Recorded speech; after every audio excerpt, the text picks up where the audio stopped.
வணக்கம் அன்பு மக்களே, எல்லாரும் எப்படி இருக்கிறீங்க? இந்த வீடியோவில் நம்ம பார்க்க போகிற டாபிக் என்னென்னு பார்த்தீங்கன்னா மிளகை பற்றியான சுவாரஸ்யமான விஷயங்களோட வந்திருக்கேன். வாங்க வீடியோக்குள்ளே போகலாம். நீரின்றி அமையாது உலகுன்னு வள்ளுவர் பாடினார், ஆனால் மிளகின்றி அமையாது உலகுன்னு வணிகர்கள் பாடினாங்க. பூமி சூரியனை சுற்றி வந்தது, ஆனால் பூமிக்குள் இருக்கிற வணிகர்கள் எல்லாம் மிளகை சுற்றி சுற்றி வந்தாங்க. அந்த அளவுக்கு மிளகுக்கு மரியாதையும் அந்தஸ்தும் பண்டைய காலங்களில் இருந்திருக்கு. மிளகுடைய தாயகம் நம்ம நாடு தான். அன்றைய தமிழகம், இன்றைய கேரளா. இதோடைய தாவரவியல் பெயர் பைப்பர்னிக்ரம் மற்றும் பேசிலம் கரி குறுமிளகுன்னு கூட சொல்றாங்க. பண்டைய எகிப்து நாகரிகங்களில் பிரமிடுகளுக்குள்ள பதப்படுத்தப்பட்ட ராஜ குடும்பத்தினரோட மூக்கு துவாரங்களில் மிளகு நிரப்பி இருக்கிறாங்க. இந்த சான்றும் இருக்கு. கிமு 1213 எகிப்து மன்னன் 2ஆம் ராம்சேஸ் இறந்த பின்பு அவருடைய இறுதி சடங்குகள் கூட மிளகை பயன்படுத்தியிருக்கிறாங்க. அந்த சான்றும் இருக்கு.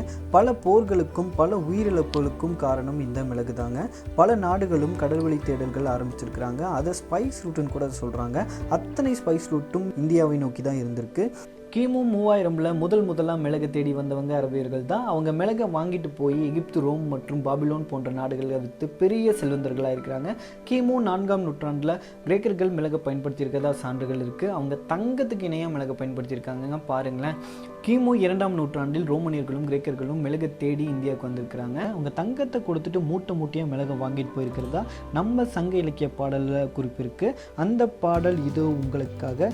யவனர் தந்த வினைமான் நன்களும் பொன்னோடு வந்து கரியோடு பெயரும் வளங்களும் உசிரி அப்படிங்கிற அகநானூற்று வரிகள் தான். இதில் நன்கலம் அப்படிங்கிறது கப்பல், கரி அப்படிங்கிறது மிளகு, யவனர் அப்படிங்கிறது வெளியிலேருந்து வந்தவங்கள சொல்கிறாங்க. இதை சேர்த்து பார்த்தீங்கன்னா கண்டிப்பாக அர்த்தம் புரியும். அவங்க சும்மா சாதாரணமாக கப்பல் பயணத்தை மேற்கொள்ளுங்க. 2 வருடங்கள் புயல் மழைன்னு போராடி மிளகை வாங்கிட்டு போயிருக்கிறாங்க.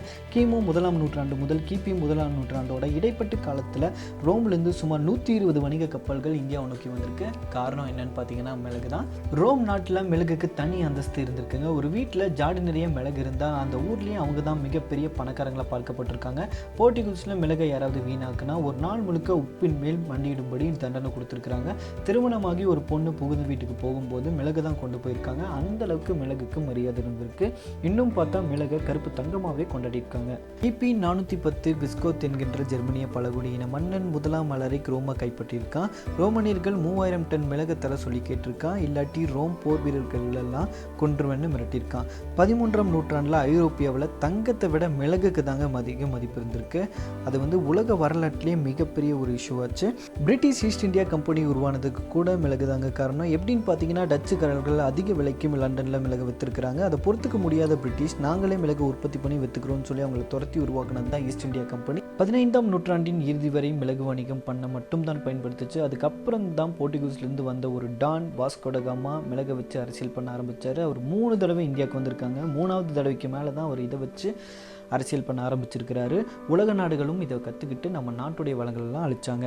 மிளகை வச்சு தமிழர்களுடைய சமையல் முறையும் அற்புதமாக இருந்திருக்குங்க. அது என்னென்னு பார்த்தீங்கன்னா தயிரை பிசைஞ்சு நெய்யில் தாளித்து கடுகோட மிளகு சேர்த்து மோர்க்குழம்பு செஞ்சு சாப்பிட்ருக்குறாங்க. இந்த செய்தி குறுந்தொகை பாடலில் இருக்குது. மாங்காயில் நல்ல மிளகு கலந்து கருவேப்பிலை தாளித்து ஊறுகாய் செய்யும் வழக்கம் இருந்திருக்கு. இதுவும் பெருநானூற்றுப்படையில் செய்தி இருக்குது. இறைச்சிகளை துண்டுகளாக்கி இரும்பு கம்பிகளை கோர்த்து உப்பும் மிளகும் நெருப்பில் வாட்டி வறுத்து போர் வீரர்கள் சாப்பிட்ருக்குறாங்க. கருட சம்பா அரிசி சோறு வெண்ணெய்யில் மிளகுத்தூளும் கருவேப்பிலையும் சேர்த்து வதக்கிய காய்கறி பொரியலும் சாப்பிட்ருக்குறாங்க. இந்த அளவுக்கு மிளகை தமிழர்கள் அற்புதமாக பயன்படுத்தியிருக்கிறாங்க. கிமு 5ஆம் நூற்றாண்டில் வாழ்ந்த ஹிப்போக்ரேட்ஸ் என்கிற புகழ்பெற்ற கிரேக்க மருத்துவர் இந்தியாவில் மிக முக்கியமான மருந்துன்னு மிளகு குறிப்பிடுறாரு. 10 மிளகு இருந்தால் பகைவன் வீட்டில் கூட உண்ணலான்னு சொல்லியிருக்காங்க. ஏன் அப்படி சொன்னாங்கன்னு பார்த்தீங்கன்னா மிளகுக்கு விஷத்தை முறிக்கிற தன்மை இருந்திருக்கு. அதனால தான் அப்படி சொல்லியிருக்காங்க. 10 மிளகு இருந்தால் பகைவன் வீட்டில் கூட உண்ணலான்னு. சளியா பாலில் மிளகை போட்டு குடி. வறட்டு இருமலா 4 மிளகை கடிச்சு அந்த சாரை முழுங்கு, சரியாயிடும். பல்வழியாக மிளகு பொடியும் உப்பையும் சேர்த்து விளக்கு. மிளகுக்கு நிறைய மருத்துவ குணங்கள் இருக்குங்க. அதில் குறிப்பிட்டு சொன்னோம்னா மிளகுக்கு ரத்தத்தை சுத்தப்படுத்துகிற சக்தி இருக்குது, கொழுப்பை கரைக்கக்கூடிய சக்தி இருக்குது. அது மட்டும் இல்லாமல் மிளகு நிறையா சாப்பிட்டோம் அப்படின்னா வயிறு அப்செட் ஆகிறதுக்கும் நிறைய வாய்ப்பு இருக்குங்க. அது நல்லா பார்த்துக்கோங்க. இந்தியாவில் மிகப்பெரிய உயர்தர மிளகு என்னன்னு பார்த்தீங்கன்னா மலபார் மிளகும் தலச்சேரி மிளகும் தான். சர்வதேச மிளகு சந்தையாக கேரளாவோட கொச்சின் நகரத்தை தான் சொல்கிறாங்க. இந்தியாவிலேயே அதிக மிளகை உற்பத்தி பண்ணுற ஊர் கேரளா தான். 2வது கர்நாடகா, 3வது தமிழ்நாடும். இந்த வீடியோ உங்களுக்கு பிடிச்சிருந்தால் லைக் பண்ணுங்கள், கமெண்ட் பண்ணுங்கள், ஷேர் பண்ணுங்கள், முக்கியமாக சப்ஸ்கிரைப் பண்ணுங்கள். நமக்கு சோறு தான் முக்கியம்.